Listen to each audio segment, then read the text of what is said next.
Magandang hapon po sa lahat magandang umaga sa ibang lugar. Andito na naman po tayo, no? Magbigay lang po tayo ng kaunting reaksyon at opinion dito sa ating Baby Loves. Kagabi, nagtitinda ko, napanood ko yung live ni Madam Arjobs. Buong buo talagang wala pang bumibili. Nakaganon lang sa tenga ko. Grabe eh. Nung kasagasahan ng issue, kaya naman talaga ako nakapag-react dahil sa awa ko kay Baby Loves. At kagabi nga, no? At ngayon, wait lang. At ngayon, marami ako nababasa, marami akong mga comment or react nga, napapanood ko kay Madam Arjobs, na meron daw na inihahalin tulad si Baby Loves sa yung ngayon nga na hindi ko kasi napapanood yun napanood ko lang kay Madam Arjobs. Ayun nga yung babae na taga Mindoro ding.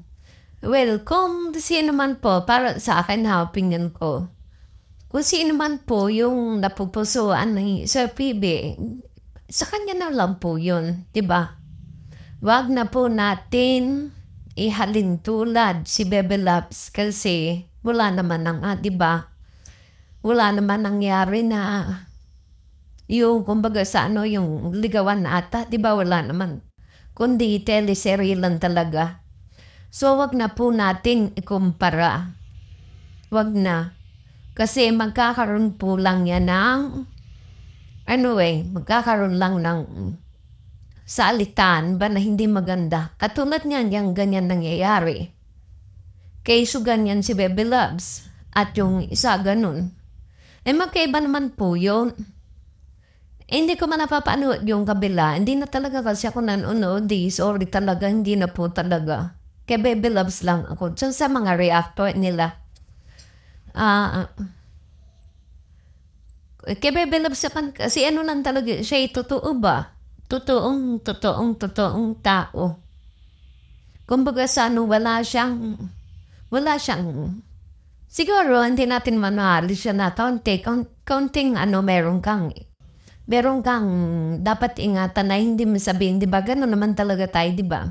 Pero kay Baby Loves, makikita mo yung pagiging totoo ba? Yung kung anong nakikita mo sa kanya, sa live niya, or sa video niya, yun siya. Yun na yun siya. Kung paano siya magsalita. Yun nga, sabi nila galaw-gaw. Galaw-gaw. Oo nga, galaw-gaw. Ibig sabihin, wala namang masama sa pagiging galaw-gaw. Wala kang mong inaapakang ibang tao. Di ba? At saka yung galaw-gaw na sinasabi nyo, kita nyo naman ngayon na nagawa. Nakapagpagawa ng bahay. At sarili niya talagang pera. At yung lupa nga, ganun palang halaga ang pagtubos nun. O diba? Ipon lang yun ni Baby Loves. Saan ka pa? Diba? At ngayon yung bahay niyo, nalaman ko nga na yung ganun. Sibagay, maliit naman at malaki is tulong yun. At ina-appreciate naman ni Baby Loves yun. At nagpapasalamat tayo sa mga tumulong sa kanya. Lalo-lalo na dun sa 3 mami nga niya na talagang walang sawang suporta. Maraming salamat po sa inyo. No? Nakakaano lang. Kasi si Madam Arjobs pigil na pigil. Kung ano yung nalalaman niyang katotohanan, di ba? Pigil na pigil talaga siya.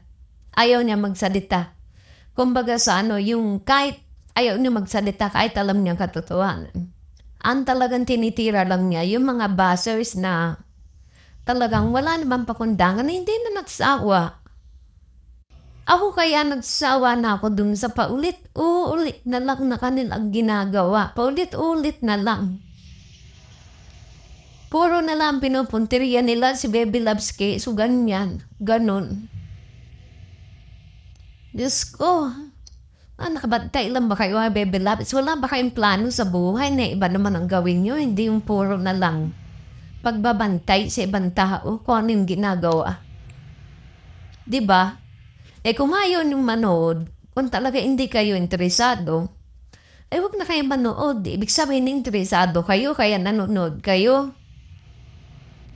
O, diba? Ako pag hindi talaga ako interesado, hindi ako nanonood. Ayoko na, ganun. Mano ko Bagay, iba naman tayo. Meron siguro talagang tao na manonood ka lang para mambas ka lang. Nag-iintay ka lang no, mali ng isang tao para ibas mo. Siguro may ganun talagang tao. Yan na nga, yan nga may mga baser. Diba? Lahat na lang. Si Bebe ay yung bahay doon ni Bebe Labs. Pinagawa. Kung di dahil kay si daw nagpagawa. Yun ay napanood ko kagabi Ayun nga, sabi ni Madam Arjobs, diba? Hindi naman. At yun nga, pera ni Bebe Labs. Diyos ko. Baka naman, meron naman kayo. Manood na lang kayo ng iba. Yung yung gusto nyo, hindi yung manonood kaya nang hindi nyo gusto. Tapos, magko-comment kayo ng sakit-sakit. Hindi nyo ba alam na nakaka-apekto yan sa mental health ng tao? Diba? Pinagbabawal lang ngayon yung mga yung mga video na kumbaga sana maapektuhan ka, yung maaawa ka ng sobra. Diba? So bakit kayo, ganyan naman naka-stick lang ba kayo doon sa ganung sitwasyon? Yung pambabas at paghahanap ng kamalian ng isang tao? Yung hindi naman alam ng tao na mali ginagawa niya sa inyong mali. Yung alam naman ng tao na ginagawa niya lahat para sa pamilya niya, pero sa inyong mali. Nakakaano lang. Kagabi, nanonood ako dun sa ni Madam Arjobs. Nakakagigil din talaga, promise. Ano ba yan? Paulit-ulit na lang. At ngayon meron na namang iba, may kinukumpara na naman na iba. Noon ay pumunta doon kay Sir PB na, ba yun? Yung isa, yung dating scholar. Hindi ko sigurado niyo ko. Yung pumunta sa kanya, ikinumpara din kay Bebe Labs. Ngayon, meron na naman, ikinukumpara na naman. Si Encar kaya nyo ikumpara. Wag si Bebe Labs, subukan nyo si Encar naman. Diba? Ganun lang naman. Tumigil na po tayo manlait. Yung nilalait nyo, ngayon, maganda ngayon, hindi man totally talagang maganda, pero pinagsisikapan niya na gumanda kanyang buhay. At nakikita naman ninyo, kaya siguro kayo nagagalit, nakikita nyo yung mga panlalait nyo, unti-unti niyang natutupad. Diba? At marami pa siyang gusto. Sinabi ni Madam Arjobs at hindi pa rin daw siya mag-aasawa. At yun naman ang hinahangaan ko kay Bebe Labs. Okay lang na mag-boyfriend ka. Basta yung alam mo, priority ka. Priority ba yung pangarap? Siyempre. Diba? Kaya kagabi nanonood ako, bumalik na naman sa akin yung una. Yung una na, diba nung una na wala siyang kalaban-laban. Nung sinabi nga niya nun sa post niya nang hirap maging mahirap. Grabe, hindi ako doon. Kasi pil ko yung nararamdaman niya. Diba? Tumigil na po tayo. Diyos ko. Maghanap na lang kayo nung mapapanood nyo na magugustuhan nyo. Hindi yung manonood kayo na lalaitin nyo lang.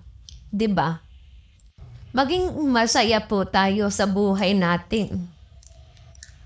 Sarap mabuhay ng yung wala kang galit. Yung bang, hindi man wala kang galit. Ibig sabihin, masarap mabuhay nung wala kang galit. Masarap mabuhay nung wala kang inaapatang tao. Ganun lang yun. O si Baby Loves, kahit ganyan sabihin ninyong ganyan-ganyan siya, Galawgaw, wala naman siya napakaibang tao. At least, totoo siya. At ginagawa niya lahat para sa pamilya niya. Nakikita niyo yun unti-unti, kaya masama ang loob niyo.